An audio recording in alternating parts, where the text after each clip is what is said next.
नमस्कार दोस्तों, कैसे हैं आप लोग। उम्मीद करता हूं अच्छे होंगे। आज हम लोग देखेंगे एडुटेरिया का सेट नंबर 35। इससे पहले हम लोगों ने पूरे 1 से लेकर 34 सेट देखे हैं पूरे विस्तार के साथ। हम लोगों को 100 सेट पूरे करने हैं। जब तक वैकेंसी नहीं आती है हम लोग पूरा 100 सेट देख लेंगे और इससे लगभग जीके जीएस के सारे प्रश्न हमारे क्लियर हो जाएंगे। चलिए दोस्तों स्टार्ट करते हैं। आज का पहला प्रश्न है, भारत में दीर्घकालिक राजकोषीय नीति की घोषणा किस वित्त मंत्री द्वारा किया गया था? तो ये किया गया था बीपी सिंह के द्वारा। ऑप्शन नंबर ए। किनके द्वारा? बीपी सिंह के द्वारा। अच्छा आप लोग बताएं, राजकोषीय नीति होता क्या है? तो सरकार की आय, व्यय, ऋण और करारोपण से संबंधित क्रियाएं राजकोषीय नीति कहलाती है। और भारत में राजकोषीय नीति का निर्धारण वित्त मंत्रालय करता है। कौन करता है? वित्त मंत्रालय करता है। चलिए दोस्तों अगला प्रश्न देखते हैं। और प्रश्न है, भारत सरकार की राजकोषीय नीति का निम्न में से कौन सा एक उद्देश्य नहीं है? तो पूर्ण रोजगार सही है, मूल स्थिरता ये भी है, अंतर्राज्यीय व्यापार का नियमन ये नहीं है। इसका आंसर हो जाएगा ऑप्शन नंबर सी। अच्छा, राजकोषीय नीति का उद्देश्य क्या होता है? तो राजकोषीय नीति का उद्देश्य होता है पूंजी का निर्माण करना, राष्ट्रीय आय में वृद्धि करना, मुद्रास्फीति की दशाओं पर नियंत्रण करना। ये राजकोषीय नीति का लक्ष्य होता है। चलिए दोस्तों अगला प्रश्न देखते हैं। प्रश्न है, निम्नलिखित में से किसमें हाइड्रोजन बंधन नहीं पाया जाता है? तो इसका आंसर हो जाएगा ऑप्शन नंबर डी, H2S में हाइड्रोजन बंधन नहीं पाए जाते हैं। हाइड्रोजन बंधन सिर्फ फ्लोरीन, ऑक्सीजन और नाइट्रोजन के यौगिकों में पाया जाता है। किसमें? फ्लोरीन, ऑक्सीजन और नाइट्रोजन के यौगिक। यह सल्फर का यौगिक हुआ, इसमें हाइड्रोजन बंधन नहीं पाए जाते हैं। अच्छा, परमाणु बंधन कितने प्रकार के होते हैं? तो 3 प्रकार के, वैद्युत संयोजी बंधन, सहसंयोजी बंधन और उपसहसंयोजी बंधन। तो 3 प्रकार के होते हैं। चलिए दोस्तों अगला प्रश्न देखते हैं। प्रश्न है, निम्नलिखित में से सबसे अधिक इलेक्ट्रॉन बंधुता वाला तत्व कौन सा है? तो सबसे अधिक इलेक्ट्रॉन बंधुता क्लोरीन का होता है। ऑप्शन नंबर ए। किसका होता है? क्लोरीन का होता है। तो आप लोग बताएं सबसे अधिक अभिक्रियाशील कौन होती है? फ्लोरीन। कौन होती है? फ्लोरीन होती है। अच्छा आप लोग बताएं कि सबसे भारी गैस कौन सा होता है? तो रेडॉन सबसे भारी गैस होता है। अच्छा, स्ट्रेंजर गैस किससे कहते हैं? तो जेनॉन को हम लोग स्ट्रेंजर गैस कहते हैं। सबसे कम अभिक्रियाशील धातु कौन सा होता है? सोना। कौन सा? सोना। और सबसे अधिक अभिक्रियाशील पोटेशियम। कौन सा? पोटेशियम। वहीं बात करें सबसे भारी धातु ओस्मियम, और सबसे हल्की धातु लिथियम। सबसे भारी हल्की धातु लिथियम। चलिए दोस्तों अगला प्रश्न देखते हैं। प्रश्न है, एल्युमिनियम को किस विधि द्वारा शुद्ध किया जा सकता है? तो एल्युमिनियम को विद्युत अपघटन विधि द्वारा शुद्ध किया जा सकता है। Option number C. बात करें एल्युमिनियम की तो इसका परमाणु क्रमांक 13 होता है। कितना होता है? 13 होता है। बॉक्साइड इसका मुख्य अयस्क है। अच्छा आप लोग बताएं, भारत में कुछ एल्युमिनियम कंपनी किनके सहयोग से बनाया गया और कहाँ है? बाल्को जो एल्युमिनियम कंपनी है यह रूस के सहयोग से बनाया गया और ये कोरबा में है। कहाँ? कोरबा कोयना। वही बात करें नाल्को की सबसे बड़ी एल्युमिनियम कंपनी है, यह फ्रांस के सहयोग से बनाया गया। यह दमन-जोड़ी उड़ीसा में है। वहीं बात करें हिंडाल्को अमेरिका यूएसए के सहयोग से बनाया गया। ये रेणुकूट उत्तर प्रदेश में है। वहीं बात करें माल्को इटली के सहयोग से बना है और ये चेन्नई तमिलनाडु में है। चलिए दोस्तों अगला प्रश्न देखते हैं। प्रश्न है यूरोपा निम्न में से किस ग्रह का उपग्रह है? तो यूरोपा बृहस्पति का उपग्रह है। किसका उपग्रह है? बृहस्पति का उपग्रह, ऑप्शन नंबर सी।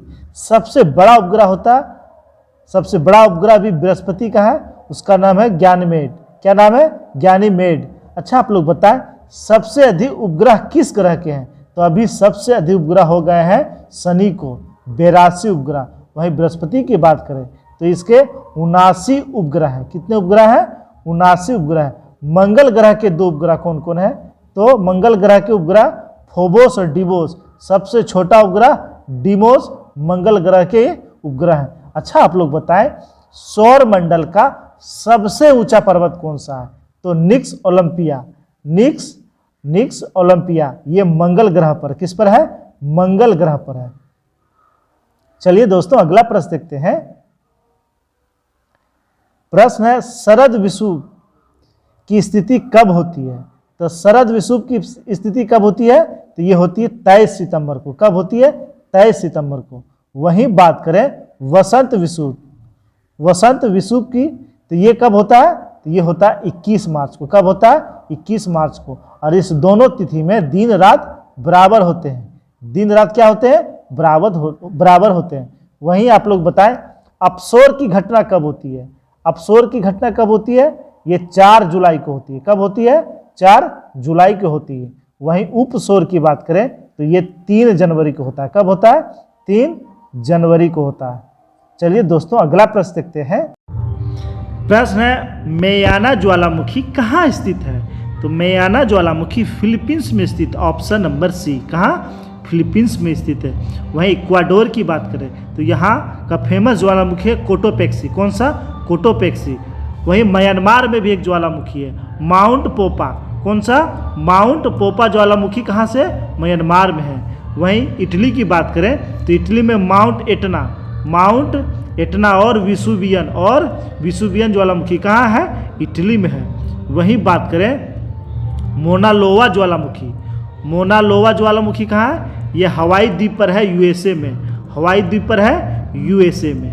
वहीं बात करें ऑस्ट्रेलिया का एक ज्वालामुखी है अफ्रीका का कैमरून ज्वालामुखी। कहाँ है? ये अफ्रीका में है। अच्छा कौन सा महादेश में एक भी ज्वालामुखी नहीं है? तो ऑस्ट्रेलिया में। ऑस्ट्रेलिया में एक भी ज्वालामुखी नहीं है। चलिए दोस्तों अगला प्रश्न देखते हैं। निम्नलिखित में से कौन सी जल संधि अंडमान सागर एवं दक्षिण चीन सागर को जोड़ती है? तो हम लोग जानते हैं मलक्का जल संधि। कौन सी जल संधि? मलक्का जल संधि।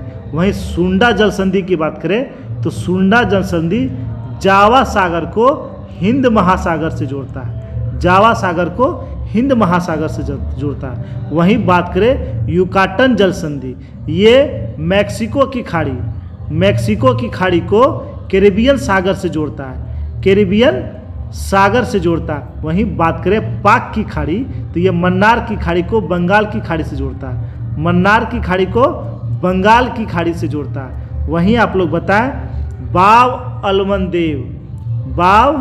अलमनदेव ये किसको जोड़ता है? तो यह लाल सागर को अरब सागर से जोड़ता है। लाल सागर को अरब सागर से जोड़ता है। चलिए दोस्तों अगला प्रश्न देखते हैं। प्रश्न है ग्रेट कैनियन बांध किस नदी पर है? तो ग्रेट कैनियन बांध कोलोराडो नदी पर है। कोलोराडो नदी पर, ऑप्शन नंबर ए। किस नदी पर? कोलोराडो नदी पर। वहीं बात करें ये है किस देश में? तो ये अमेरिका और मैक्सिको में है। अमेरिका और मैक्सिको में। वहीं बात करें सेंट लॉरेंस नदी, या अमेरिका और कनाडा के बीच पर। अमेरिका और कनाडा में बहती है। इसी द्वीप पर, इसी नदी पर एक द्वीप है और उस पर मोनिट्रियल शहर है। कौन सा शहर है? मोनिट्रियल शहर है। वहीं जाम्बेजी नदी की बात करें तो इसी पर विक्टोरिया जलप्रपात है। चलिए दोस्तों अगला प्रश्न देखते हैं। प्रश्न है भारतीय मानक समय रेखा निम्न में से किस राज्य से होकर गुजरती है? तो इसका सही आंसर हो जाएगा उड़ीसा, क्योंकि झारखंड से भी नहीं गुजरती और तेलंगाना से भी नहीं गुजरती। भारतीय मानक रेखा भारत के 5 राज्यों से होकर गुजरती है। आंध्र प्रदेश, उड़ीसा, छत्तीसगढ़, मध्य प्रदेश और उत्तर प्रदेश, ये 5 राज्यों से होकर गुजरती है। कितने राज्यों से? 5 राज्यों से। और भारतीय मानक रेखा ग्रीनविच से 5.5 घंटा आगे, कितना आगे है? 5.5 घंटा आगे है। वहीं बात करें उड़ीसा की बात है तो वहाँ के मुख्यमंत्री कौन है? नवीन पटनायक। कौन है? नवीन पटनायक। और वहाँ के राज्यपाल कौन है? गणेशी लाल। कौन है? गणेशी लाल। भारतीय मुख्य भूमि का सबसे दक्षिणतम बिंदु है, तो सबसे मुख्य भूमि का दक्षिणतम बिंदु है केप कमोरिन। कौन सा?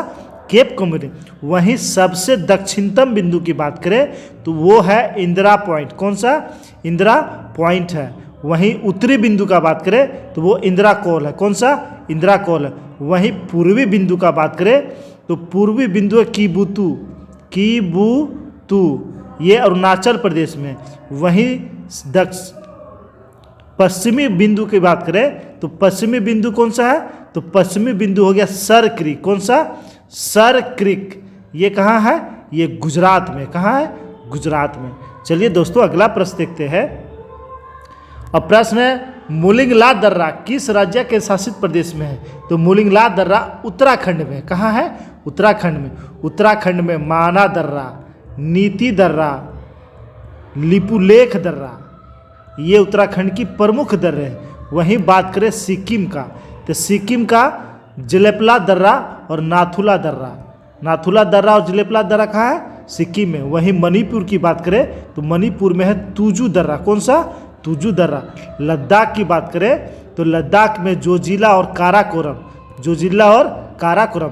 वहीं हिमाचल प्रदेश की बात करें तो हिमाचल प्रदेश में शिव किला, बड़ा लाचा और रोहतांग दर्रा। बुर्जिल दर्रा किस राज्य में?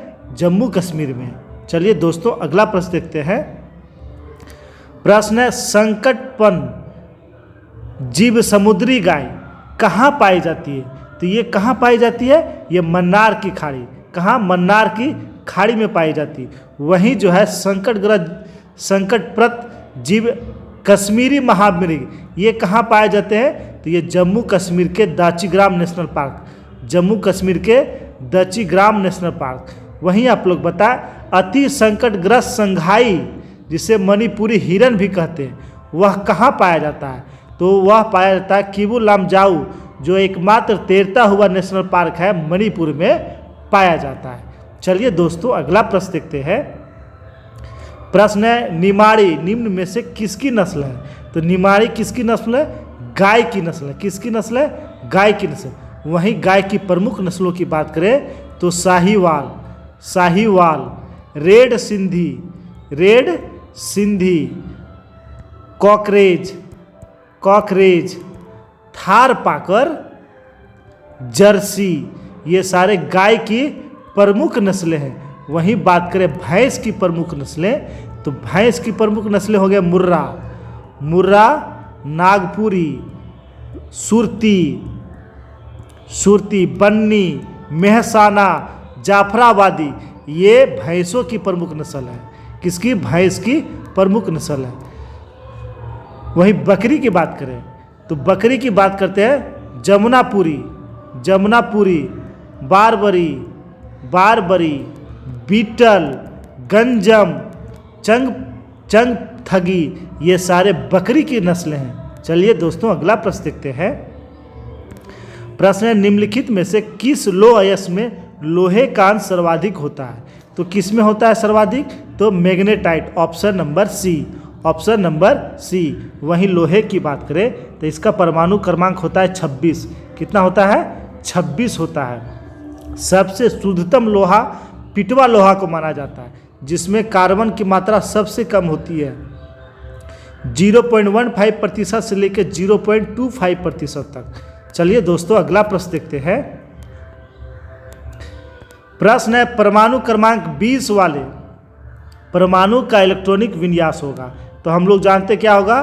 2882। Option number B. अगला प्रश्न है वाहनों में साइड मिरर के रूप में निम्न में से किस दर्पण का प्रयोग किया जाता है? तो साइड मिरर में उत्तल दर्पण का प्रयोग किया जाता है। किसका? उत्तल दर्पण का। उत्तल दर्पण का प्रयोग सड़क पर परावर्तक लैंप में किया जाता है। वहीं अवतल दर्पण की बात करें तो दाढ़ी बनाने में, डॉक्टर के द्वारा आंख का नाक जांच करने में, गाड़ी का हेडलाइट में, सोलर कुकर में, ये सब में किसका प्रयोग होता है? अवतल दर्पण का प्रयोग होता है। वहीं समतल दर्पण, तो समतल दर्पण हम लोग जानते हैं आईना में समतल दर्पण का प्रयोग होता है। वहीं पारदर्शी के रूप में, बहुरूपदर्शी के रूप में भी अवतल दर्पण का प्रयोग होता है। चलिए दोस्तों अगला प्रश्न देखते हैं। प्रश्न है, निम्नलिखित में से कौन विद्युत चुंबकीय तरंग है? पराश्रव तरंग है, बीटा किरणें, कैथोड किरणें और एक्स किरणें। तो इसका आंसर हो जाएगा ऑप्शन नंबर डी, एक्स किरण, गामा किरण, दृश्य किरण और रेडियो तरंग, अवरक्त तरंग, ये सारे विद्युत चुंबकीय तरंग हैं। कौन सा तरंग है? विद्युत चुंबकीय तरंग है। और सारे विद्युत चुंबकीय तरंग का वेग प्रकाश के वेग के समान होता है। चलिए दोस्तों अगला प्रश्न देखते हैं। प्रश्न है, दृश्य विकिरण की खोज किस वैज्ञानिक ने किया? हम लोग जानते हैं दृश्य विकिरण की खोज न्यूटन ने किया। किसने किया? न्यूटन ने किया। वहीं बात करें मार्कोनी ने दीर्घ रेडियो तरंग की खोज किया, दीर्घ रेडियो तरंग का खोज किया। वहीं हर्शेल की बात करें तो हर्शेल ने किस तरंग का खोज किया? तो अवरक्त तरंग का खोज किया। किसका? अवरक्त तरंग का खोज किया। रीटर ने पराबैंगनी किरण का खोज किया, पराबैंगनी किरण का खोज किया। वहीं पॉल विलार्ड ने गामा किरण का खोज किया और रोंटजन ने एक्स किरण का खोज किया। चलिए दोस्तों अगला प्रश्न देखते हैं। प्रश्न है, संविधान के अनुच्छेद 1 के अंतर्गत यूनियन ऑफ स्टेट्स निम्न में से कौन शामिल है? तो यूनियन ऑफ स्टेट्स में केवल राज्य शामिल होते हैं। ऑप्शन नंबर ए, क्या शामिल होते हैं? केवल राज्य शामिल होते हैं। वहीं अनुच्छेद 2 में क्या कहा गया? अनुच्छेद 2 में वर्णित क्या है? तो नए राज्यों का प्रवेश या स्थापना संसद के द्वारा बनाए गए कानून के तहत होगा। वहीं अनुच्छेद 3 क्या कहा गया है? तो अनुच्छेद 3 में वर्णित है कि नए राज्यों का सीमा या नाम में परिवर्तन संसद ही कर सकती है। चलिए दोस्तों देखते हैं अगला प्रश्न। प्रश्न है 1923 का झंडा सत्याग्रह या ध्वज सत्याग्रह किस शहर में आयोजित किया गया था? तो ये आयोजित किया गया नागपुर में। कहाँ किया गया था? नागपुर में, ऑप्शन नंबर ए। और ये शुरू किसने किया था? तो नागपुर में शुरू किया था जमनालाल बजाज ने। और 18 जून 1923 को अखिल भारतीय झंडा दिवस के रूप में मनाया गया था। चलिए दोस्तों अगला प्रश्न देखते हैं। प्रश्न है, तमिलनाडु सरकार द्वारा केंद्र राज्य संबंधों के सुधार के लिए राजमन्नार समिति का गठन कब किया गया था? तो राजमन्नार समिति का गठन किया गया था 1970 ईस्वी में। ऑप्शन नंबर बी, 1970 ईस्वी में। चलिए दोस्तों अगला प्रश्न देखते हैं। प्रश्न है, निम्न में से किस वर्ष राष्ट्रीय आपातकाल लागू नहीं हुआ था? तो ये कब नहीं हुआ था? तो हम लोग जानते हैं कब नहीं हुआ था, 1965 में नहीं हुआ था। ऑप्शन नंबर ए। भारत में अभी तक 3 बार राष्ट्रीय आपातकाल लागू किया गया, 62 में, 71 में और 75 में। 62 में जो लागू हुआ था, भारत चीन युद्ध हुआ था उसके कारण लागू हुआ था। वहीं 71 की बात करें तो भारत पाक युद्ध के कारण लगाया गया था। वहीं 75 की बात करें तो आंतरिक अशांति के कारण आपातकाल लागू किया गया था। यानी अभी तक मात्र 3 बार भारत में राष्ट्रीय आपातकाल लागू हुआ है। चलिए दोस्तों अगला प्रश्न देखते हैं। प्रश्न है, अब तक ऐसे कितने प्रधानमंत्री बने हैं जो पहले राज्यसभा रह चुके हैं? तो इसका एक ट्रिक है इच गार्ड। तो 4 ऐसे कितने प्रधानमंत्री राज्यसभा के सदस्य थे? तो 4 प्रधानमंत्री। इच गार्ड ट्रिक है इंदिरा गांधी, एच.डी. देवगौड़ा, इंद्र कुमार गुजराल और डॉक्टर मनमोहन सिंह। ये 4 ऐसे प्रधानमंत्री थे जो राज्यसभा सदस्य थे। चलिए आप लोग बताएं ऐसे प्रधानमंत्री जिनकी मृत्यु उनके कार्यकाल के दौरान ही हुई थी। तो ऐसे 3 प्रधानमंत्री थे, पंडित जवाहरलाल नेहरू, लाल बहादुर शास्त्री और इंदिरा गांधी। इन तीनों की मृत्यु जो है कार्यकाल के दौरान ही हो गई थी। सबसे अधिक उम्र में प्रधानमंत्री बने थे मोरारजी देसाई, मोरारजी देसाई। और सबसे कम उम्र में बने थे राजीव गांधी। कौन बने थे? राजीव गांधी। चलिए दोस्तों, प्रश्न है किस अनुच्छेद के तहत राज्यसभा संसद को राज्य सूची के विषयों पर विधि बनाने हेतु अधिकृत कर सकती है? तो ये अनुच्छेद 249 के तहत, अनुच्छेद 249 के तहत। अनुच्छेद 248 में अवशिष्ट शक्तियाँ केंद्र के पास वर्णित है। वही बात करें अनुच्छेद 250, तो 250 राज्य सूची के किसी विषय पर आपातकाल की स्थिति में संसद की कानून बनाने की शक्ति का वर्णन है। चलिए दोस्तों देखते हैं अगला प्रश्न। अब प्रश्न है न्यूनतम समर्थन मूल्य की अवधारणा किस समिति द्वारा दी गई थी? तो ये किस समिति द्वारा दी गया था? तो ये दिया गया था लक्ष्मीकांत झा समिति, option number D, option number D. वहीं बात करें रंगराजन समिति का संबंध भुगतान संतुलन किससे है? भुगतान संतुलन से है। वहीं स्वामीनाथन समिति का संबंध जनसंख्या नीति से, किससे?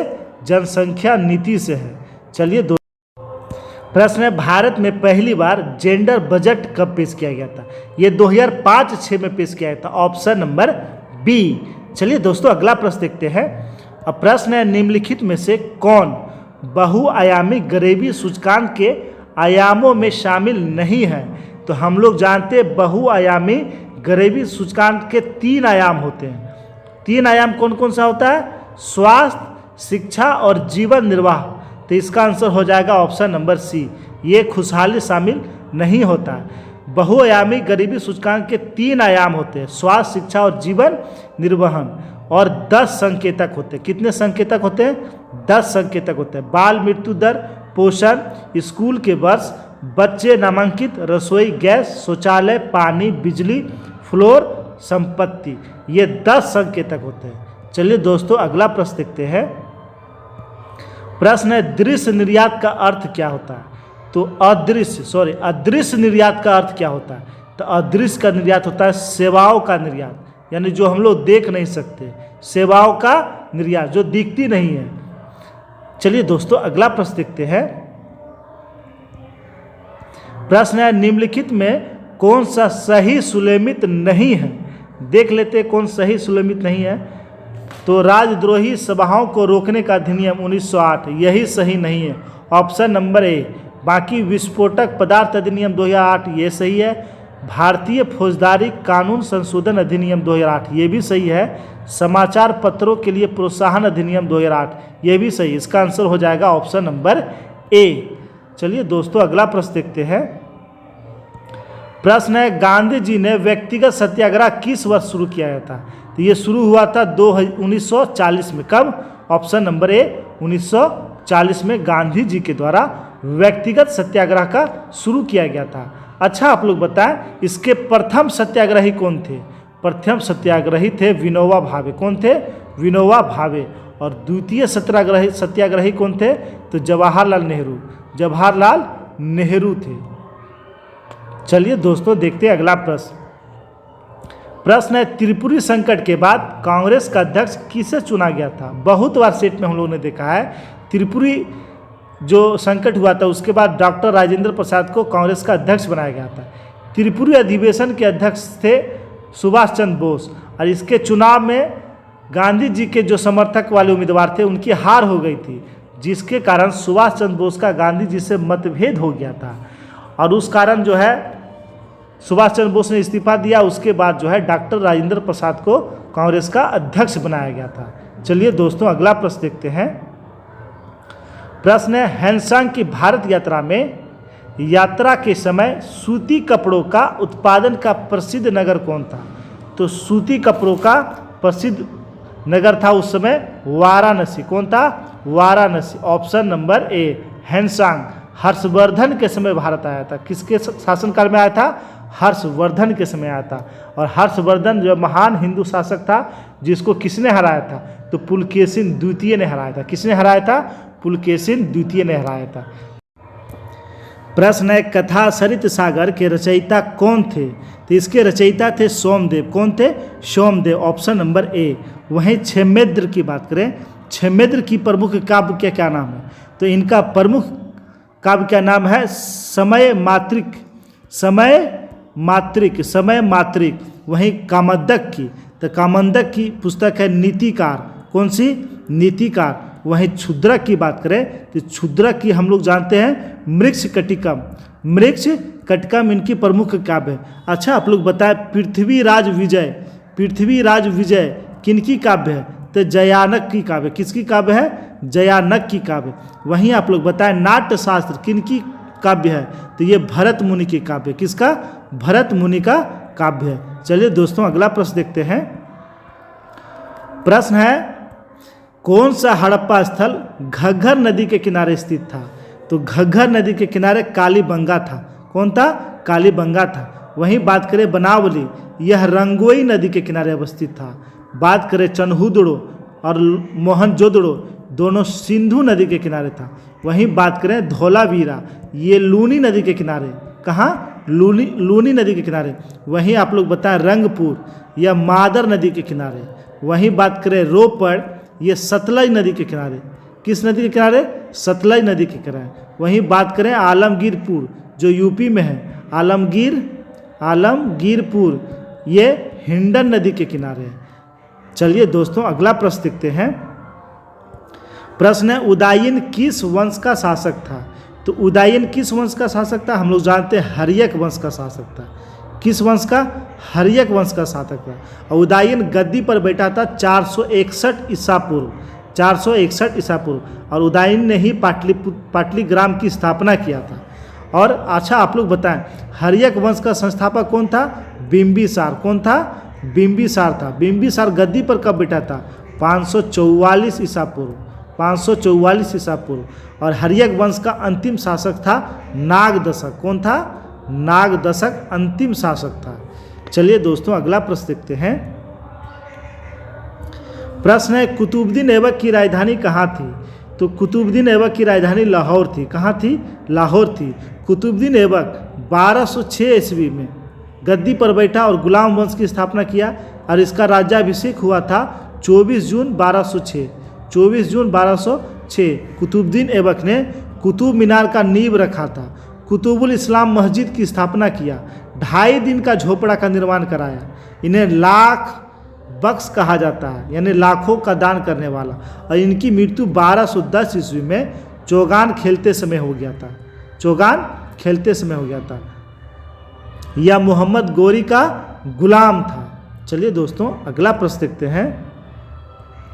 प्रश्न है निम्नलिखित में से कौन एक मंदिर ईंटों से निर्मित है? केवल ईंटों से निर्मित मंदिर है तो वह है भीतरगांव का मंदिर। भीतरगांव का मंदिर जो कहाँ है? उत्तर प्रदेश में। और ये गुप्तकालीन मंदिर है। चलिए दोस्तों मैप में देख लेते हैं चारों मंदिर को। चलिए देखते हैं अगला प्रश्न। प्रश्न है तारीखे फिरोज शाही की रचना किसके द्वारा किया गया? तो इसकी रचना किया गया था जियाउल बर्नी के द्वारा। तारीखे फिरोज शाही की रचना किसने किया? बर्नी ने किया। वहीं बात करें अमीर खुसरो को कव्वाली का जनक कहा जाता है। कव्वाली का जनक कहा जाता है। खड़ी बोली के लिए भी जाना जाता है। वहीं बात करें अब्बास खां शेरवानी, इन्होंने तवारीख ए शेर शाही की रचना किया। शेर शाही की रचना किया। वहीं अबुल फजल की बात करें तो इन्होंने अकबरनामा का रचना किया। किसका? अकबरनामा का रचना किया। चलिए दोस्तों अगला प्रश्न देखते हैं। प्रश्न है सांप्रदायिक पंचाट की घोषणा किस वर्ष किया गया? तो ये 1932 में किया गया था। Option number C. कब? 1932 में किया गया था। 1932 में किया गया था। 1932 में ब्रिटेन प्रधानमंत्री मैकडोनाल्ड ने एक बैठक बुलाई जिसको नाम दिया गया सांप्रदायिक पंचाट। इसमें क्या कहा गया? तो इसके तहत कहा गया कि विभिन्न भारतीय समुदायों के विधान मंडल के प्रतिनिधियों को बुलाकर एक बैठक किया गया जिसका नाम दिया गया सांप्रदायिक पंचाट। और इसमें क्या किया गया? तो हिंदू वर्ग से अलग अल्पसंख्यक वर्ग बनाकर उससे पृथक निर्वाचन मंडल दे दिया गया, जिससे जो है गांधी जी नाराज हो गए और सितंबर में वह आमरण अनशन पर बैठ गए। उसके बाद 26 सितंबर 1932 को समझौता हुआ अंबेडकर और गांधी जी के बीच, जिसका नाम दिया गया पूना पैक्ट या पूना समझौता। चलिए दोस्तों अगला प्रश्न है खेड़ा का युद्ध कब हुआ था? तो खेड़ा का युद्ध 1707 ईस्वी में होता। कब हुआ था? 1707 ईस्वी में। खेड़ा का युद्ध साहू और राजा राम की विधवा ताराबाई के बीच हुआ था। साहू और ताराबाई के बीच हुआ था, जिसमें साहू की विजय हुई थी। साहू की विजय हुई थी। चलिए आप लोग बताएं पाल खेड़ा का युद्ध कब हुआ? पाल खेड़ा का युद्ध हुआ था 1728 ईस्वी में। कब? 1728 ईस्वी में। बाजीराव प्रथम और हैदराबाद के निजाम के बीच, हैदराबाद के निजाम थे निजामुल मुल्क थे, उनके बीच हुआ था। अच्छा आप लोग बताएं दिल्ली पर आक्रमण करने वाला प्रथम पेशवा, तो वह था बाजीराव प्रथम। बाजीराव प्रथम ने दिल्ली पर आक्रमण कर दिया था। उसमें दिल्ली का बादशाह था मोहम्मद शाह। अच्छा आप लोग बताएं नाना साहब किसे कहा जाता है? नाना साहब कहा जाता है बालाजी बाजीराव को। बालाजी बाजीराव को नाना साहब कहा जाता है। चलिए दोस्तों अगला प्रश्न देखते हैं। प्रश्न है निम्न में से किस जंतु में गमन के लिए कुटपाद पाए जाते हैं? तो ये अमीबा में। किस में पाए जाते हैं? अमीबा में। Option number B. अगला प्रश्न देखते हैं। सरसों किस कुल का पौधा है? तो हम लोग पहले भी देख चुके हैं। सरसों क्रूसीफेरी कुल का पौधा। किसका? क्रूसीफेरी कुल का पौधा। वहीं सरसों, मूली, शलजम ये सब भी क्रूसीफेरी कुल का पौधा है। अच्छा आप लोग बताएं सेलिनेसी कुल में कौन आते हैं? तो आलू, बैगन, टमाटर, मिर्च ये सब किस में आते हैं? ये सेलिनेसी कुल में आते हैं। मालवेसी कुल, तो मालवेसी कुल में आते हैं कपास, भिंडी और गुड़हल, ये किस में आते हैं? मालवेसी कुल में आते हैं।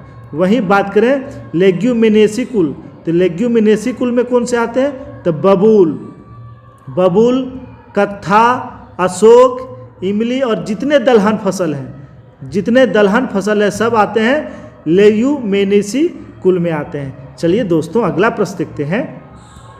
प्रश्न है श्वसन के दौरान निम्न में से किसका विघटन नहीं होता है?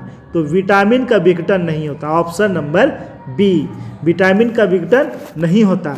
श्वसन तंत्र का सबसे प्रमुख अंग होता है फेफड़ा। कौन सा होता है? फेफड़ा। अच्छा जो हम लोग अंदर सांस लेते हैं उसे कहते हैं इंस्पायरेशन, और जो हम लोग बाहर सांस छोड़ते हैं उसे कहते हैं एक्सपायरेशन। क्या कहते हैं? एक्सपायरेशन।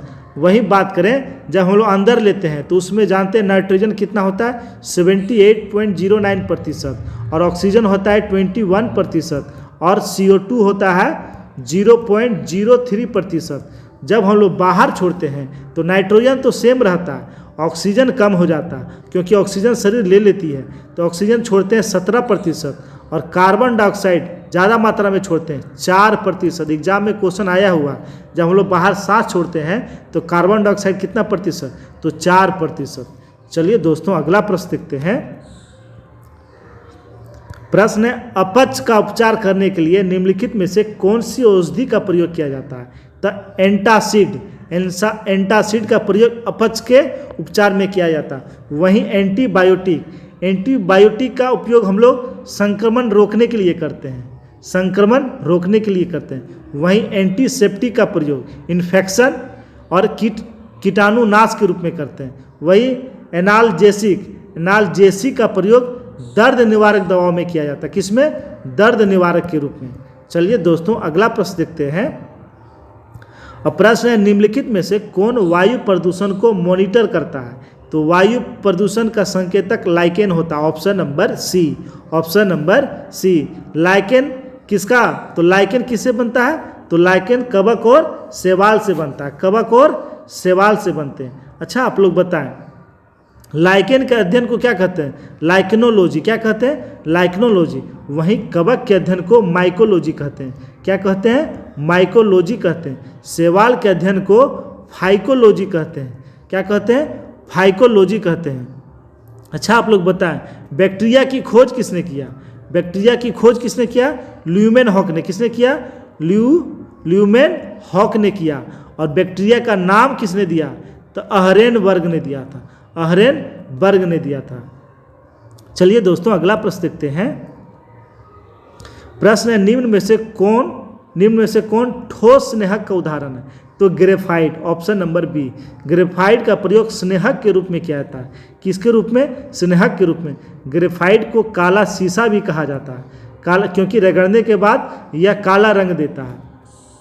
ग्रेफाइट का प्रयोग शुष्क सेल के इलेक्ट्रोड के रूप में होता है, पेंसिल के रूप में होता है। ग्रेफाइट विद्युत का सुचालक होता है, विद्युत का सुचालक होता है। और ग्रेफाइट का अपेक्षित घनत्व तो कितना होता है? 2.2। वहीं हीरा का कितना होता है? 3.52। और ये दोनों, हीरा और ग्रेफाइट दोनों कार्बन के अपरूप होते हैं। चलिए, निम्नलिखित में से कौन सा सही सुलेमित नहीं है? फसल और खरपतवार की बात हो रही है। गेहूं का खरपतवार फ्लेरिस माइनस, बिल्कुल सही।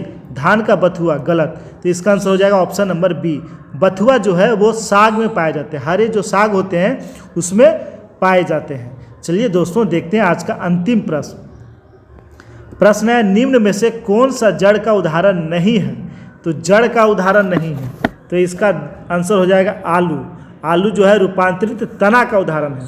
रूपांतरित जड़ के उदाहरण हो गए गाजर, मूली, शकरकंद। ये सारे किसके उदाहरण हैं?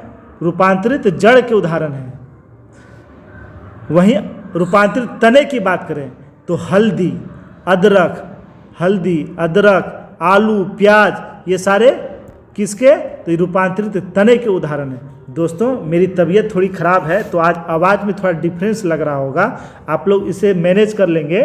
और दोस्तों आप लोग से बस यही रिक्वेस्ट रहेगी कि आप लोग पढ़ाई मन से कीजिएगा, वेट मत कीजिए कि एग्ज़ाम आएगा तब हम लोग देखेंगे।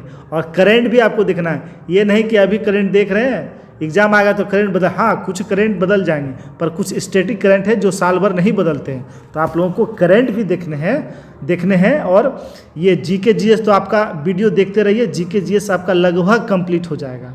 दोस्तों अगर वीडियो वाकई में आपको अच्छा लगा हो तब लाइक और शेयर कर देंगे। धन्यवाद।